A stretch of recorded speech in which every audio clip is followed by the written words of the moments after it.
Welcome back to another week of Aspire to Lead. I am your host, Joshua Stamper, and I'm so glad that you're joining us this week. I have the wonderful pleasure of having Dr. Matthew Woods, as he has served for more than 13 years assisting students and educators in a variety of different roles. We're going to talk about his professional experience as he's gone through a lot of different leadership positions. We're going to celebrate as he has just been awarded a new role and position in a district, and I'm so excited for how he's going to impact his district. In addition, Dr. Woods is a host of an educational podcast, Leading Out of the Woods. We're going to talk about that project, plus his book, and then the very important topic of defining etiquette within schools and how there's a misperception and a lot of times a incorrect definition for a lot of things that we expect as educators, teachers, and leaders. So stick with us as we dive into all these different topics. And here's my interview with Dr. Woods. Welcome back, everyone, to Aspire to Lead, where we will be discussing the visions, inspirations, and experiences from top educational leaders. My name is Joshua Stamper, and you can connect with me on Twitter or on Instagram at Joshua_Stamper. All right, welcome back, Aspire to Lead listeners, and of course, the Teach Better family. Thank you so much for joining us once again this week. And I have a phenomenal leader, educator, author, podcaster. I get along with this man so well because we have so much in common, which means that we just have our hands in so many different projects. So with that, Dr. Matthew Woods, thank you so much for being on Aspire to Lead. What's going on, brother? Good to be on here. It's great to have you on the show. I had the pleasure and honor of being on your podcast, and we're going to talk about that later. But for those who haven't checked it out, make sure you do so. I want you to subscribe as soon as you get done listening to this episode, because Dr. Matthew Woods does a phenomenal job.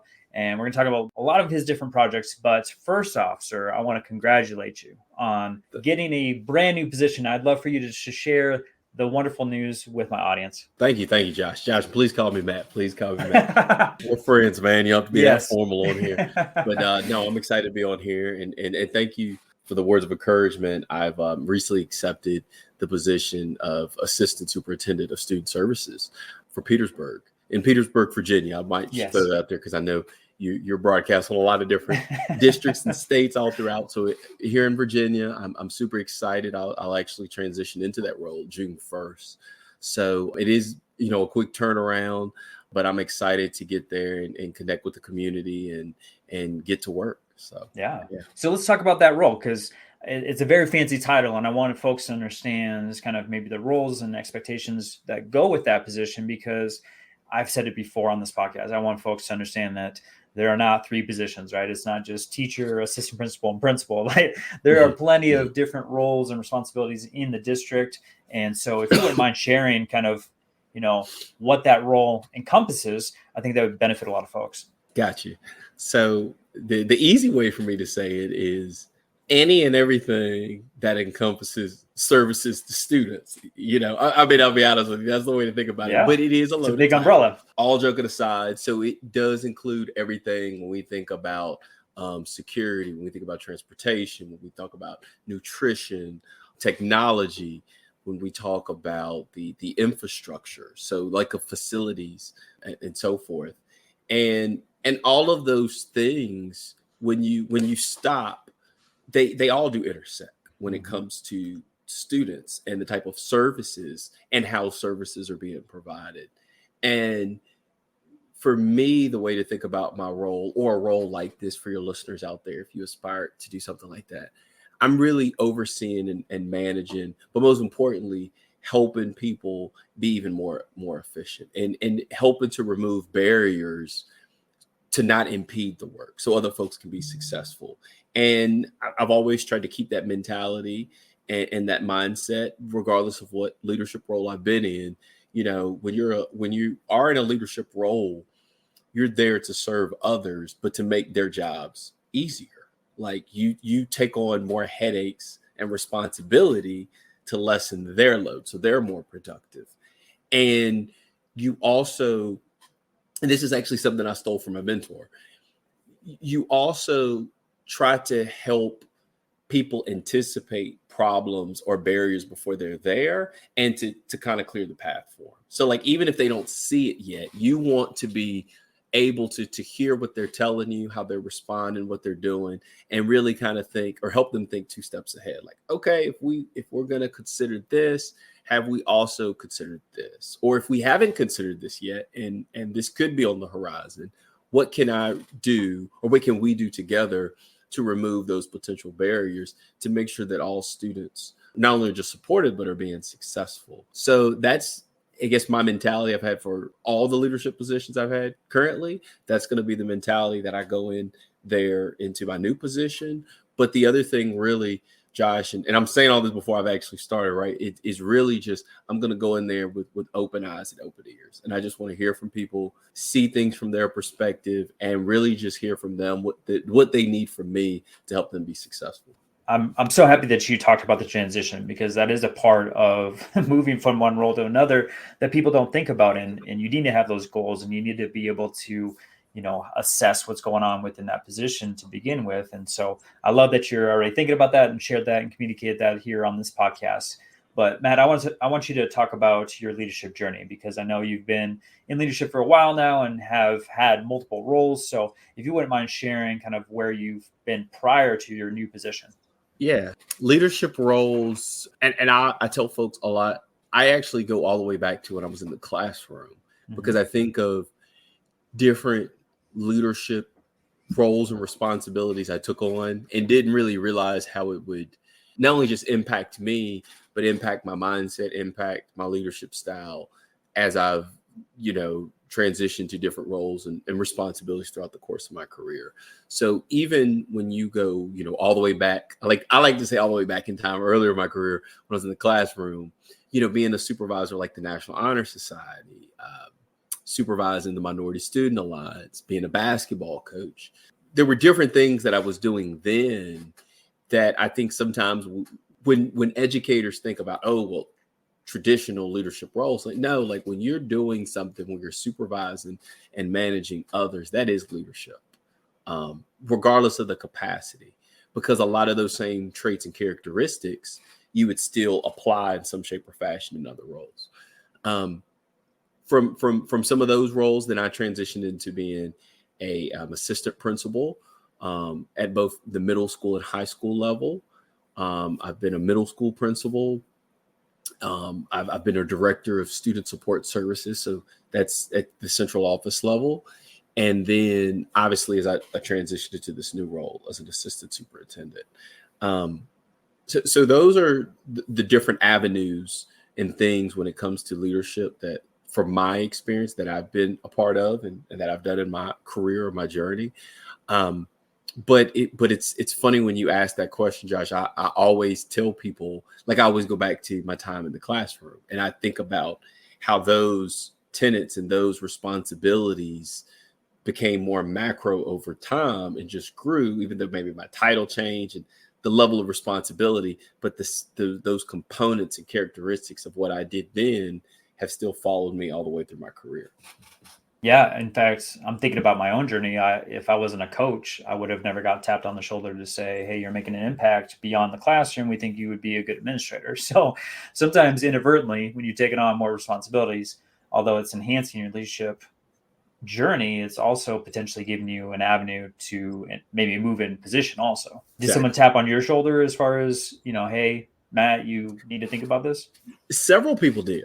And I tell folks all the time, I had a very roundabout way coming into education because I have a lot of family members who are educators. For example, like my mom, she's a science, a biology teacher, and then became a principal. She was like a high school principal. She ran an alternative program. So I tell folks all the time, from the education standpoint, I would always tell folks, I saw the behind the scenes, not just the teacher in front of you or the principal with the radio doing lunch duty and bus duty and all that stuff. But, I saw the late nights doing grading papers. I saw the, hey, honey, we're going to have to do this a little later because I got to call these parents back. I've heard my mom get cussed out on the phone before. Oh, yeah. And I'm like, she didn't even do nothing. She's telling you what your kid did. You're yelling at her, So, I tell people all the time, when folks were nudging me to get into education, or like, hey man, I think you'd be a great teacher, or hey man, I think you'd be a good leader, I was like, I don't know about this, because I could tell people like, hi, you can't trick me. I see the backside of this, right?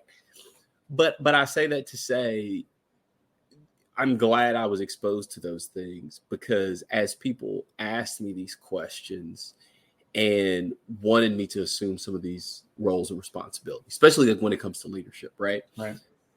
I had a database to pull from. Like I knew, like you didn't have to really coerce me into it. I knew I know what I'm signing up for. Sure. And I knew it going into it. And I think that's very powerful, because when we think about teacher burnout, a topic that doesn't get addressed a lot, as well as leadership burnout, I think people really don't see the full gambit of what they're getting into. Mm-hmm. And that's what causes the stress, the anxiety, and the issues. So for me, having those experiences, and then when I had people like shout out Mr. DeWitt House, he was a phenomenal assistant superintendent of instruction back in the day in the district I'm in, or Dr. Cotton, who was the superintendent. Like, I can name so many people who saw things in me and really kind of helped give me the nudge and encourage me. Yeah, pulling it in with those experiences, I just kind of ran with it. No, I love that you had that behind the scenes prior to, because I think that tapers expectations and surprises, like you said.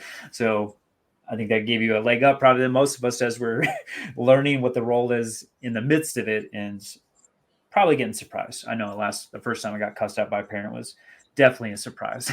Yeah. So let's talk about compassionate leadership. I know this is a topic that you're, talking about passion, right? You're passionate about this too. So compassionate leadership, what does that mean for you within your leadership journey, and why is it such a focus for you within your own leadership position? Yeah. So when we think about compassionate leadership, a good way to think about it, or I think if you looked up, was it like Webster's dictionary, or, if you try to Google, like, what is a definition of compassionate leadership? Mm-hmm. It's really talking about how you use your head and your heart to make decisions, and how you do that in a way that influences and inspires others and the work that you're doing. Now, I want to caution people when I say that doesn't mean, I got a gut feeling I should just do this and disregard what the data's saying, or what, like that. That's not compassionate leadership. But what it is asking you to do is, for example, when you're looking at that data and you have to make data-driven decisions, which I'm a firm believer in, you do it in a very authentic and compassionate way. So you look at it and you say, okay, for example, I see that John scores took a large dip this semester. It just doesn't seem like John. John is always rocking it, and I see this. So, we need to probably get in there. I might have the instructional coach talk to him, professional development. But you know what else? John's mom just passed, and we all know the relationship he had with her. Mm-hmm. And he's telling us he's okay. But you know what? We were already getting the vibe. He just ain't really been himself. We know he's not smiling as much, but he just seems very reclusive. Like, he just seems not himself. And I've noticed when I've gotten feedback through the walkthroughs, it does look like the quality of instruction has dipped a little bit. That could be playing a part into it. Before I just throw the instructional coach in there, maybe I just need to reach out. Hey, John, you told us a couple months ago you're good. I just want to revisit. Are we good? Is there anything I could do to help? And just to see, because that could be playing a part. And taking those things into account, that's when I talk about compassionate leadership, is really diving in there and really understanding that context of what you're doing and what can you do to meet people halfway. And from there, that's how you go into the work and influencing and inspiring others using that mindset. No, I love it. I always talk about, when I do PD, as best way to get knowledge to the brain is through the heart. And I think that balance needs to occur, right? It's that yin to the yang of having, like you said, the mind, the data to go with, sometimes the heart and the emotions. That is so vital, especially when you talk about education and relationships being so important. Mm-hmm. So, if you're only making decisions on data and information, you probably are going to make some right decisions, but you're probably going to miss that human element that is so necessary in that role. Yes. And what I try to nudge people along sometime to understand is that data could actually nudge you towards the compassion. Like the data could show me, you know what? In the example I used a minute ago, John told us he was fine, but it's not. Like from the side of just as a human being, we're noticing a change in gestures, demeanor, etc. But you know what? Now, professionally, right? Like work-wise, there's a struggle. So the data is reinforcing what some of us probably already saw, or we're like, oh, I kind of, but he's telling me he's fine. Like it could all get, or it might not be related, but either way, it's giving us more context for the data. But most importantly, it's given us another way or another avenue to engage those conversations instead of just saying, "Hey, your data dropped. I'm gonna send Mr. Stamber in here, to help you with these literacy stuff." It could be another way I start the conversation, right. And let's play, both sides, right? He might say, you know what? Thank you, Dr. Woods. Still taking it hard with my mom. I understand. Okay, well, listen, we'll still have Mr. Stamper check in with you and help you. Mm-hmm. If you need to talk, we've got counselors or things we can do. Hey, man, just, you don't have to tell everybody your business, but we just want you to know we care about you. Yep. Okay, right? On the flip side, he might say, no, thank you for checking. I'm good. I just look different set of kids this year. I really need to buckle down differentiating. I'm sorry. Okay, cool. We can have Mr. Stamper help you. So either way, we're getting to the proper solution. It's just being compassionate in how we do that and to show them that, hey, we care about you. You have to perform, but at the same time, we're going to meet you where you're at to get you to where we need you to be. This podcast is a proud member of the Teach Better Podcast Network. Better today, better tomorrow, and the podcast to get you there. You can find out more at teachbetter.com/podcasts. Now let's get back to the episode. All right. So Matt, I want to transition into resources because I know you offer quite a bit. And so we had mentioned earlier about your wonderful podcast. I've got a button here for those who are watching on YouTube. So thank you for that, Matt. Wear it proudly. Yeah, if you wouldn't mind talking about your wonderful podcast, kind of, why you started it. And I know you've been doing it for a little while now and, how it's supporting educators and leaders all over this country. Thank you, man. The podcast is called Leading Out the Woods. Yep. And for all the listeners out there, if you're not familiar with it, I know there's a grammar type, but leading out the woods, not leading out of the woods. Because I get folks like, you're supposed to be educating us. But it's a funny backstory behind it. So the short end of it was when I was in graduate school at University of Georgia at the time, I had a buddy of mine. In between classes, we would kind of talk shop and we would talk about theories and different strategies and things we were doing, blah, blah, blah. He would always make a little comment, man, Matt, you always got pretty good ideas and you're so country. And it kind of just stuck. Like, it was like, and other people were like, oh yeah, leading out the woods. So I remember a time before him and one of my other buddies like, man, it'd be dope if you did a blog. And I said, man, I'm too busy to write a blog. I'm already writing these papers and I'm doing, I'm evaluating teachers. I ain't got time to write a blog. But the idea just kind of stuck with me. So then we fast forward to 2019. And I think we all know what happened as we creeped into March and April 2019. The pandemic hit.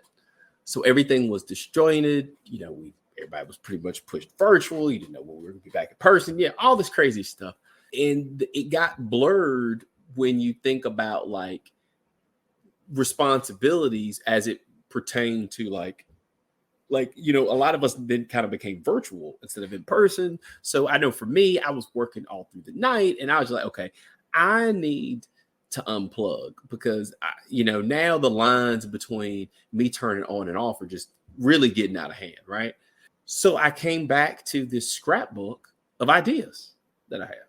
I keep this, believe it or not, y'all, I keep this little black book called Ideas, and I just jot crap down in it. And when I flipped it open one night, it was like Leading Out the Woods. And I was like, oh yeah, that's right. That'd be dope. I should do a podcast instead of a blog. Well, how do I do a podcast? Josh, I stayed up one night, man, or one weekend just watching YouTube clips, y'all, like for dummies, how to start a podcast. And I was like, okay, it says you need some artwork. Okay, I knew someone who does art. I was like, so then it was like, you need a dope intro and outro song. A former teacher that I work with, who was a musician, I said, hey, would you make me a dope little intro and outro? I mean, like, this is literally how it blew up. And it started with mostly self-reflections. So if you listen to the first maybe 4 or 5 episodes, it's really kind of self-reflections.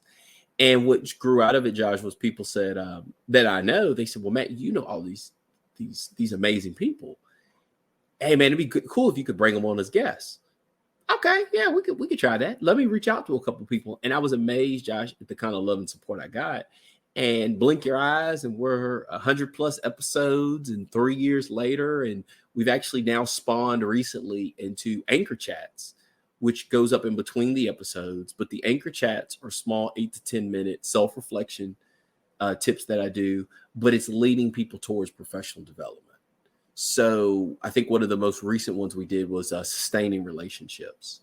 And I just talked about a couple experiences I've had and talked about, hey, here are different ways you can nudge yourself towards professional development to not only build relationships, but a lot of times we don't do the work and the support and the training on how we sustain them. Because it's one thing, you know, first day, I'm meeting Josh, meeting Matt, they're in my class, or these are my new colleagues.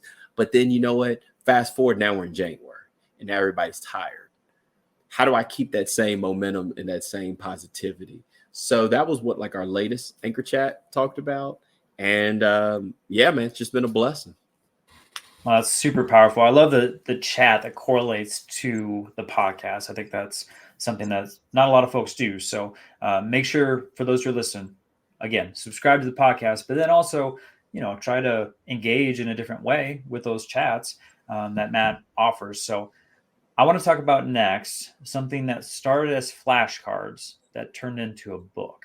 So Leading Out the Woods, the book, Nurturing School Etiquette for Success. Let's talk about that resource. What is the book about? And how did you transform from such a small piece, which is the flashcards, to a large resource? Definitely. So I am very much a practitioner. Mm-hmm. And I'm very much about listening to people and hearing like, okay, what is working? What is not working? What would you like? What are you thinking? So one thing that I do that really helps me engage and with my work is different presentations. When I feel that love or that vibe, or people like, hey, I got a lot of questions about this, that's generally, Josh, what leads me into other parts of my work, my research, etc. So one of the things that stemmed out of it was I do a lot when I talk about academic language. And I think for the listeners on there, you're probably very familiar with academic language. But if you're not, the nitty gritty is the words and the comprehension kids need to be successful in school. That's just like a real kind of basic way to think about it. And, you know, we could talk about tier 1, tier 2, tier 3 words. Josh, have me back on. We can go down a whole rabbit hole about that, right? But sticking to the topic right now, though, I use that lens to talk about behavior. Because one of the things that I've noticed in my experiences is that we do a very poor job. And when I say we, I'm just talking about educators. And even as parents, now I'll put myself on the spot as well as parents.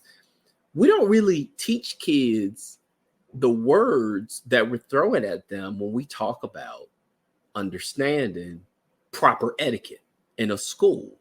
Because you have etiquette, which can be anywhere. But then when we talk about school etiquette, it's very different. And can be different than some of the households our kids grow up in. So, you know, one of the things that I know, just my own observations is, you know, kids they're like, stop being defiant, Josh. You're being insubordinate. Don't be insubordinate. And the kids are like, okay.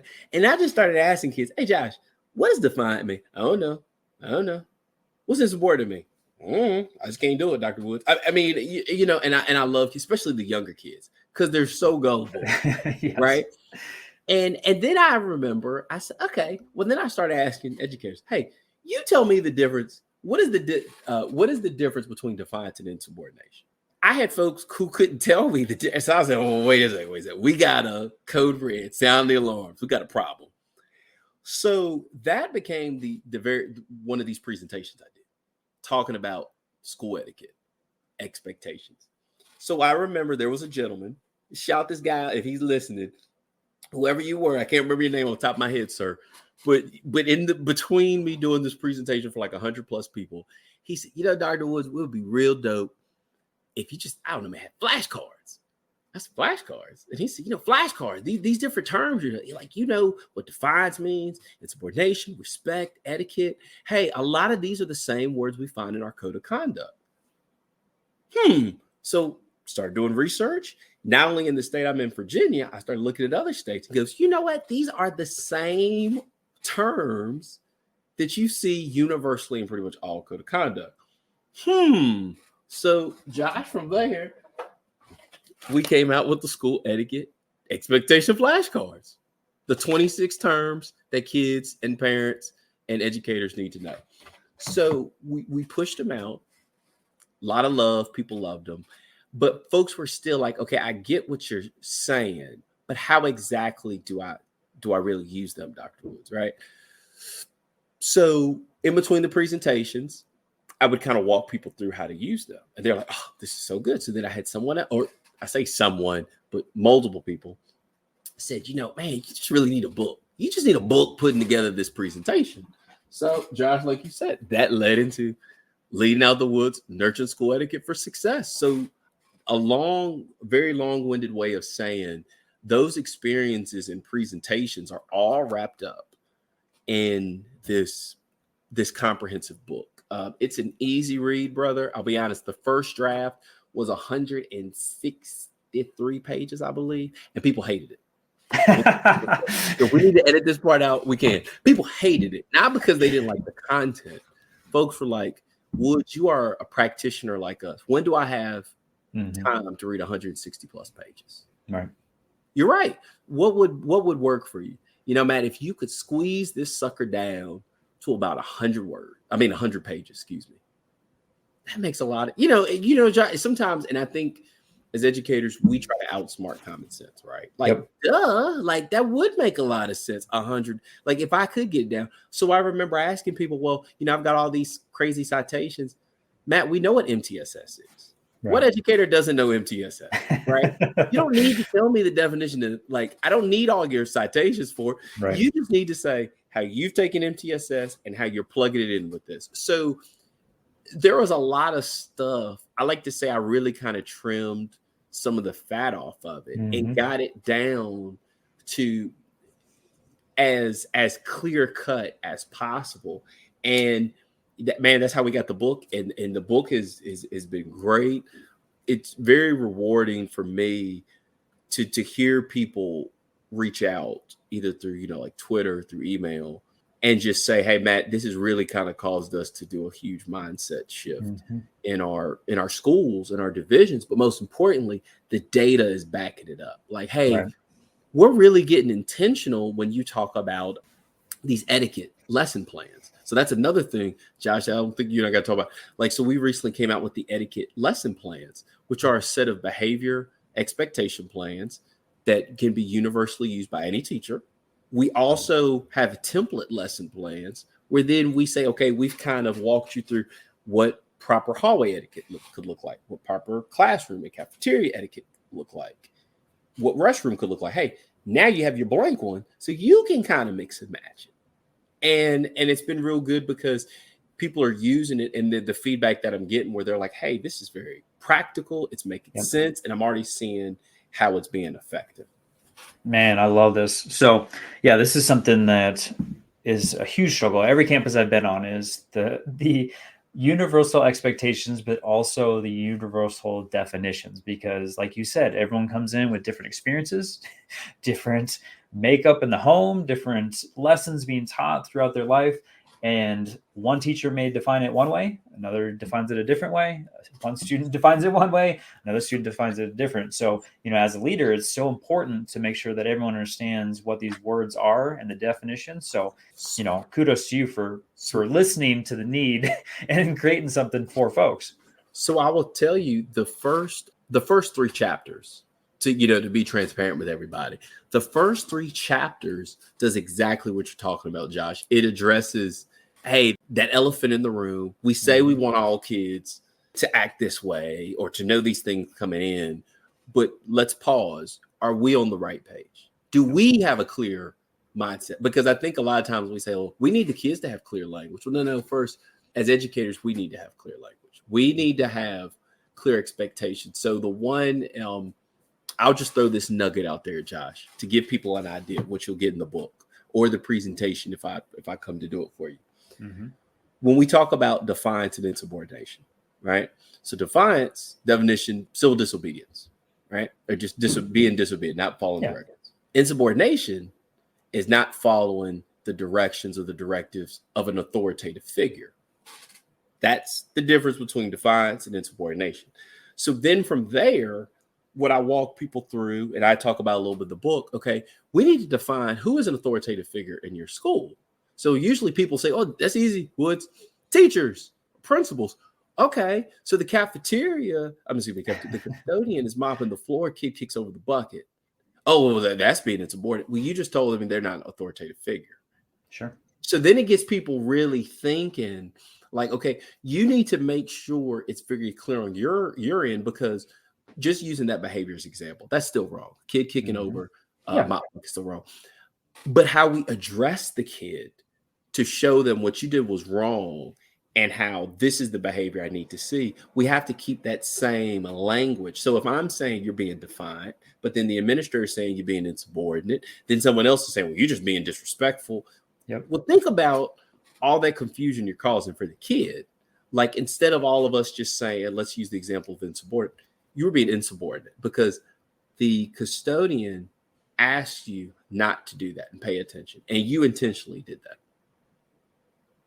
You were being very insubordinate. Do you understand? And if we're all saying the same thing, it's going to hit very differently for the kids. Yes. Well, and then the back end too, and I did this with my staff when I first got on the campus, which I don't know if they loved so much, was the discipline matrix, right? We have to assign the action to a consequence. Mm-hmm. And a lot of times, we couldn't even define what was written on the matrix because the language was interpreted differently by each teacher. Yes. Right. So with that interpretation comes an expectation of a consequence or punishment that equates with that level or tier of behavior.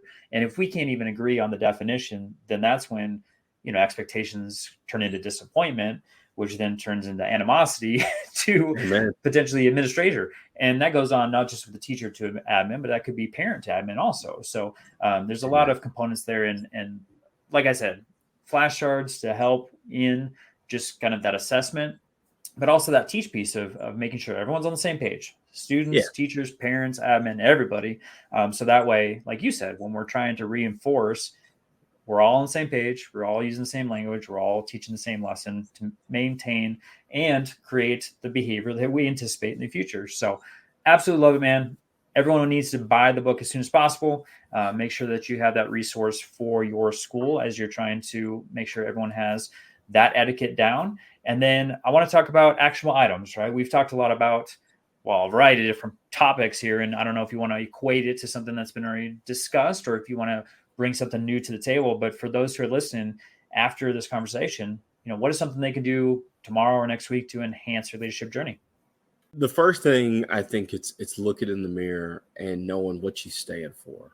And when I say, what do you stand for? Like, what are your calling cards? It's hard to be a master of everything. That's true. And I will say, I've met some people out there where I'm like, man, they could do no wrong. Like they just like every single, I've got a couple of mentors where I'm like, man, you like jump from this to this, and you're just spot on, right? And I honestly believe there are those LeBron James out the world in education, those unicorns who seem to be like, you can just max out the stats and everything. For most of us, common folks, I like to say, right, you have a trait that you're good at. And I know I'm using like a sports analogy, but I love to have people think about it through that lens. So like you could be like, what is your calling card? And for some people, it's like, I I know instruction. Like I know literacy to a core. Like that's my thing, right? For others, it could be discipline or behavior. Hey, I know how to effectively change and guide school climate, right? So when you know what you bring to the table, what is your thing, then you think about, okay, how do I show people that skill set, right? And then as you have the opportunity to move into certain positions, how do you surround yourself with people who balance you out? Yep. You know, given another sports example, it's kind of like, I'll use like the NFL. So you always see like they're going to hire this quarterback coach or this offensive coordinator, defensive coordinator. And I tell people all the time, if you watch it, what typically gets them fired, if they get fired, isn't what they struggled with. It's what they're known for. Like if you're known to be the offensive guru, you can't be last in the NFL scoring. Like people are like, hey, why do I have you? Mm-hmm. Right? If you're known for defense, you can't be last in defense. Like, and I know I'm being very like blunt when I say those things because there is some give and take, different situations, but it's the same way. I think when you think of all leadership experiences. So I always tell people, first thing to do is look in the mirror. What am I known for? What are the things that I'm like, hey, this is my niche, right? Then from there, how do you not only perfect your niche and really become an expert in it, but then you have to think about what are the things that you need to make yourself rounded out. So for me, Josh, I'll tell you, the thing that I learned very quickly was most of my experience has been secondary and or the collegiate level. Right. So where is my gap? My gap was elementary. Yep. Right. So I tell folks all the time when I got into some of my first leadership roles, especially at the middle school level, I sat down with several folks that I know very well. And I said, I need you to give me a boot camp on literacy because I know from my experiences, I know how to guide children and people through reading to learn. But I've never been in the role of teaching people how to learn to read. Right. So for people listening, there in my good educators know there's a very big difference. There's a difference between learning to read and reading to learn. So I'll be honest, man, I went back to school essentially. I had folks kind of indoctrinate me on like, this is how, man, you these are the components. You better know phonics, right? Yeah. You better understand what tier 1, tier 2, and tier 3 words are. You better know your Dolce and Fry words, right? You know, so the listeners out there, I'm sorry, I'm throwing a lot of stuff out there. Like, so your yes. You know, then as you get into your tier 2 words, well, those are like your action verbs. So explain, analyze, compare, contrast, et cetera, et cetera. Well, then you get to tier 3 words, content specific words. So the words that you would find in your given content. See, those are things that I kind of knew, but I really didn't know at the time. And I really had to go back to school essentially and start from scratch with folks to say like, hey, I want to be the best educator I can be. Like, I want to be an amazing middle school administrator. And I'm getting those kids from elementary. And some of them might have that deficit. So I need to know what I need to do to reinforce that with the teachers and so forth. So, yeah, if you can keep those things in mind for the listeners out there, that will definitely help you, in my opinion, overnight as you start and you really grasp this leadership journey. That's awesome. All right, Matt. So how can folks, connect with you either through your website or through social media? Because I know, we just touched a little bit about what you offer as far as the podcast and the book, but I also know you speak, you are a consultant, you have other resources. Like for those who are watching on YouTube, there's a poster right behind Matt that he offers. So, how can people connect with you on social media or through your website? Definitely, man. The best way to reach me, my website, that's www.leadingoutthewoods.com. So same title as the podcast, Leading Out the Woods. You can find me on Twitter. Well, I'm sorry, now it's called X, but but for some of us old school, formerly Twitter. I'll keep calling it Twitter. Yeah, at Wood from a Woods. Those are just the two best ways to really find me. But, I am on LinkedIn at Matthew Woods. I'm available in a lot of different places. But if you go to my website, that's probably the best way to find me, because I have the podcast, my tags, everything is locked and loaded in there. And regardless if you try to reach out to me about the book or to speak, I just love engaging with different folks. And I love learning from other people and getting their experiences on things. So, hey, feel free to reach out to me. Glad to connect. For sure. So I got it on the screen for those who are watching on YouTube, leadingoutofthewoods.com. And then, of course, if you head over to my website, joshstamper.com, I'll have all the various links to social media. So that way you can connect via social media, or just follow, subscribe to all of Matt's, various content out there. I know there's a lot of it. And then, of course, if you're watching on YouTube, thank you so much, and love for you to subscribe to the channel, either on the Teach Better channel or Joshua Stamper channel. And I appreciate you guys engaging in the comment section also. So with that, Matt, it is always a pleasure. I could probably talk to you for another 3 hours. So you had talked about being on the podcast again. We'll make sure that happens, because I have a lot of other topics just from this conversation that I want to expand on, and love to pick your brain further in the future. Most definitely, man. Appreciate it. Yeah, I appreciate you.